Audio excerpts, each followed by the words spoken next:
ભાવનગરના જાહેર માર્ગો પર ફટાકડા જેવા અવાજ કરતા અને અવાજ પ્રદૂષણ ફેલાવતા બાઇક ચાલકો સામે ભાવનગર પોલીસે કડક ઝુંબેશ હાથ ધરી છે. વિવિધ પોલીસ મથકો દ્વારા હાથ ધરવામાં આવેલી કામગીરી દરમિયાન જપ્ત કરવામાં આવેલા 181થી વધુ ગેરકાયદેસર સાયલેન્સરનો આજે જાહેરમાં નાશ કરવામાં આવ્યો હતો.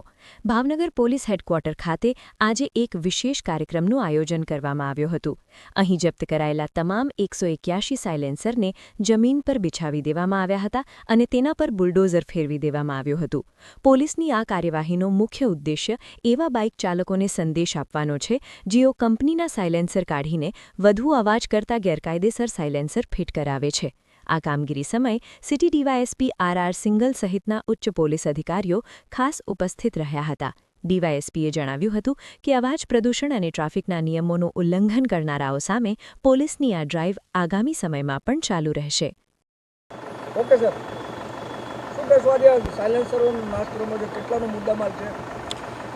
ભાવનગર શહેરના જે વિસ્તારમાં જુદી જુદી જે ડ્રાઈવ રાખવામાં આવેલી, જેમાં મોડિફાઈડ સાયલેન્સરના જે ટુ વ્હીલર, જે બાઇક તથા બુલેટ વાળા લઈ અને જે બી રોડ ઉપર હોય તેને ટ્રાફિક દ્વારા પકડી પાડી તેની MV એક્ટ હેઠળ કાર્યવાહી કરી અને તેનું સાયલેન્સર કબજે કરવામાં આવેલ અને એવા 181 સાયલેન્સર સિટી ટ્રાફિક દ્વારા જપ્ત કરવામાં આવેલા અને ત્યારબાદ આ સાયલેન્સર મોડિફાઈડ સાયલેન્સર છે તેવો અભિપ્રાય મેળવી નામદાર કોર્ટમાં તેનું ડિસ્ટ્રોય કરવા માટેની એક રિપોર્ટ પાઠવવામાં આવેલા અને નામદાર કોર્ટ દ્વારા આ સાયલેન્સર જે છે મોડિફાઈડ હોય તેને ડિસ્ટ્રોય કરવા MV એક્ટ હેઠળ હુકમ આપેલો હોય, જેથી આજે